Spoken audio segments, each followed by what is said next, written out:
So this is us driving to the Warner Brothers studio tour in London. No big queues on a Sunday. Thank you. You just follow it all the way around. My colleague on high vis, they'll pull it. Okay, cheers. We have arrived in the car park. The car park was pretty straightforward to find and easy to park. So no stress there, we didn't pay for priority parking. At the moment we're just trying to work out which direction we're supposed to be going. We're going to head towards the large building which is in front of us. So the car park is actually just by the studio, which is nice and easy. There we go, that's what we're heading for. Okay, so there's this queue to enter, it's not too bad. After security you'll go into the main foyer where you'll have access to toilets as well as picking up your tickets.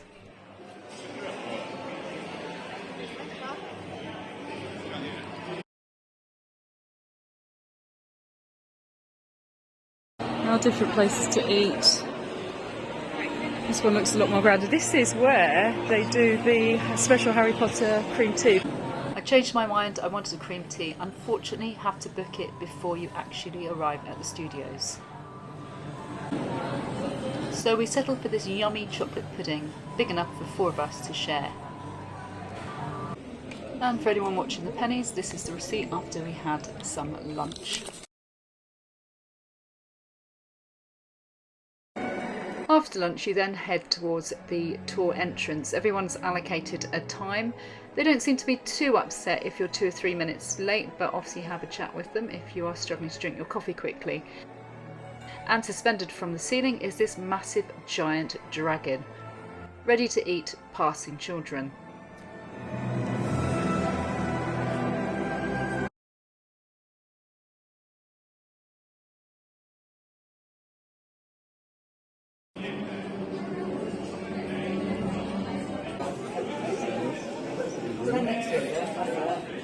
This area is pretty busy and lots of people queuing, and it also acts as like a holding area. I haven't included what we saw on the cinema screen as we were told that we couldn't record it. When you make a poster, you can't use the real actors. We've got to change her. That poster went worldwide and on a DVD cover. Come forward. Any more birthdays? Lovely. Now put your hands on the door for me. Don't eat a first here at all. We have 400 floating candles just above your heads, much like they did for early production. Now I say... Right then. Ravenclaw!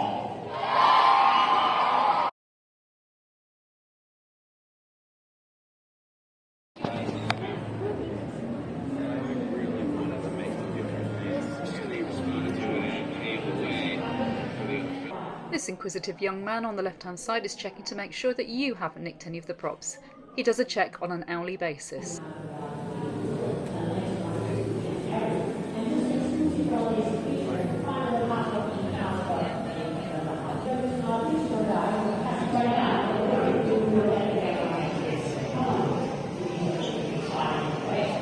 And now that you're here, walking onto the same sets we've used for all 3 sets, but all built under the same roof.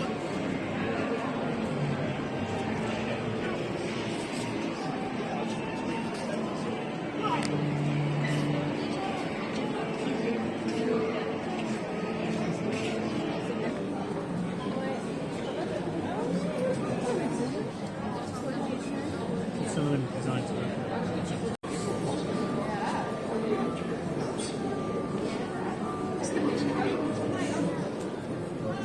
The colours and what were taken from the Gryffindor colours, so red.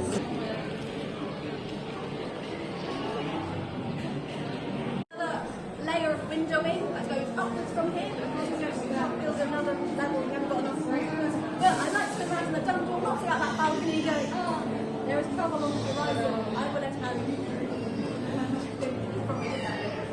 Around the room as well, that has plenty of wonderful books. Hundreds of them. I think one of the beautiful things about it is when you see it, it's just full of detail. Every single book, every single little prop, everywhere you look, it's amazing. The form, the architectural form, is strong enough.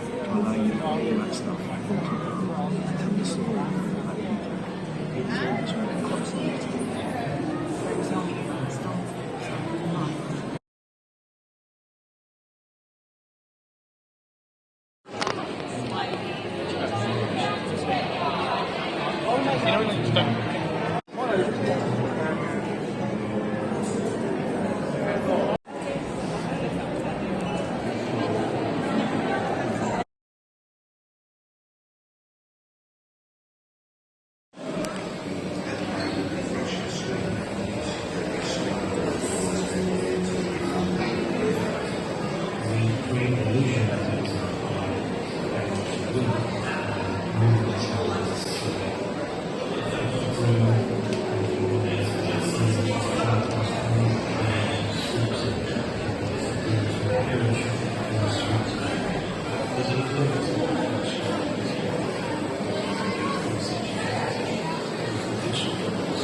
It was quite hard to get all the finishes in the time given, and it pushed us to the limit. I'm glad we did put in as much effort. 6'10". Well, that's a big champion, isn't it? But he needed that little bit of help from us to raise him from bad height to half giant height, where his mouth was actually full of words. Was in fact taught by the lovely Professor Flitwick, who was played by the amazing Warwick Davis, who's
I'd like those, like I think.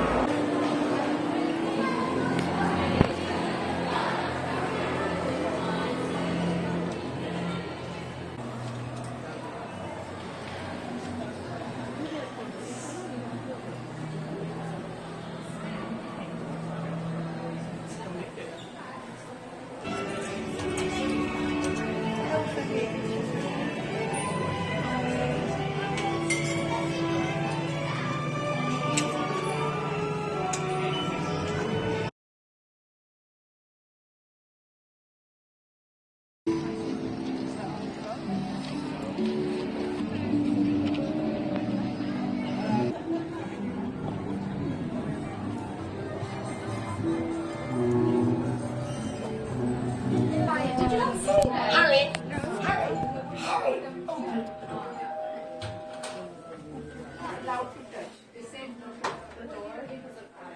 And drunk too, no doubt. That's a lie. What did you say? My dad wasn't a drunk. I think it's time you went to bed. Quiet, sir. You. Clean it up.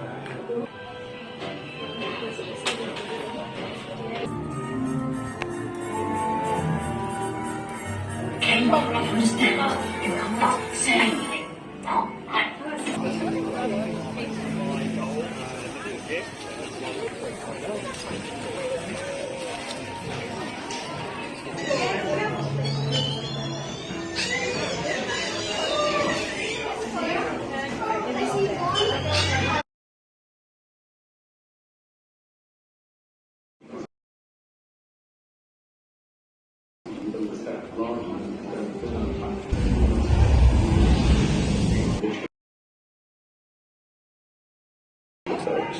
To accomplish this. The Strange Vault is a fantastic example of my team and then other departments working at their best and contributing at their best to create. Big cuts into the side of the set, and then the shelving inside had that very fine carbon effect, and some of the strips quite thin.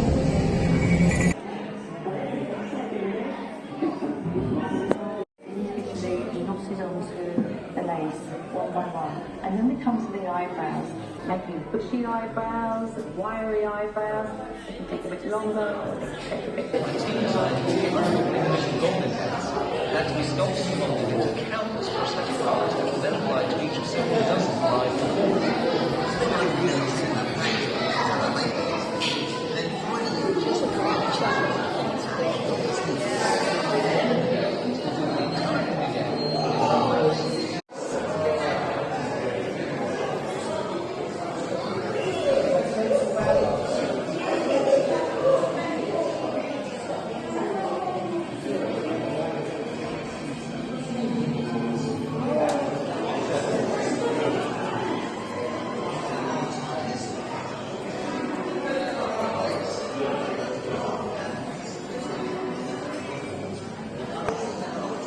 And that night, I saw a dragon. It was an absolute joy. Now, one of Nick's most complex creations was this. And now that what I did before,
is what I get excited instinctively.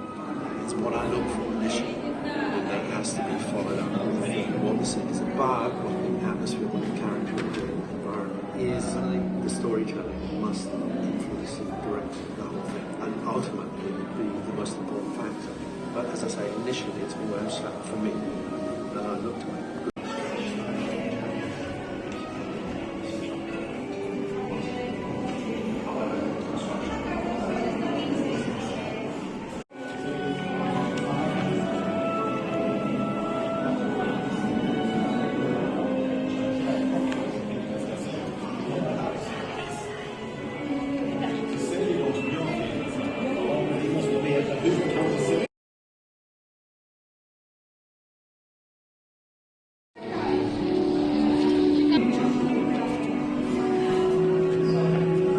So clever how they've done this, isn't it?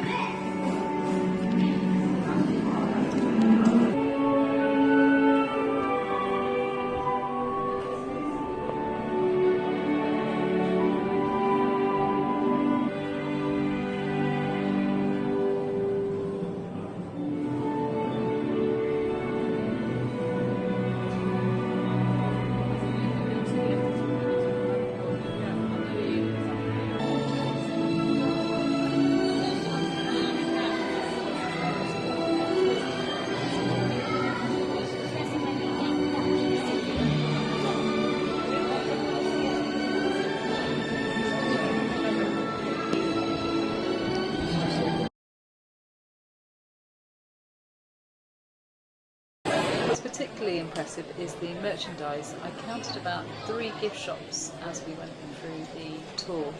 The one right at the end is amazing. It's huge, there's lots of sweets, and also there is actually a dedicated section for your wand. It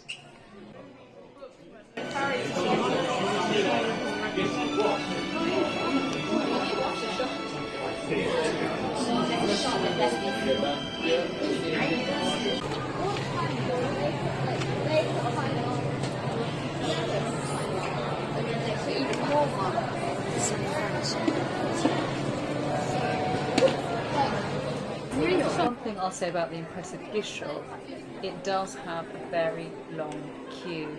The queue does move, but it is very long, and it's to be expected.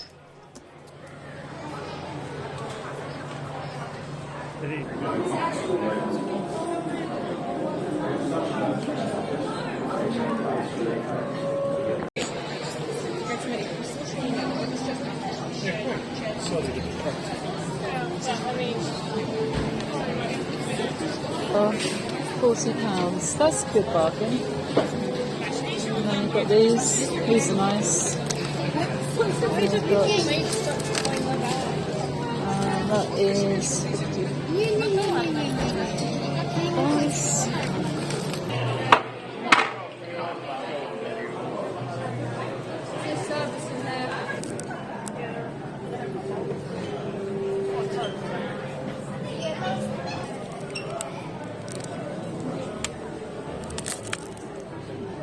Okay, where are we going? Is it out this way?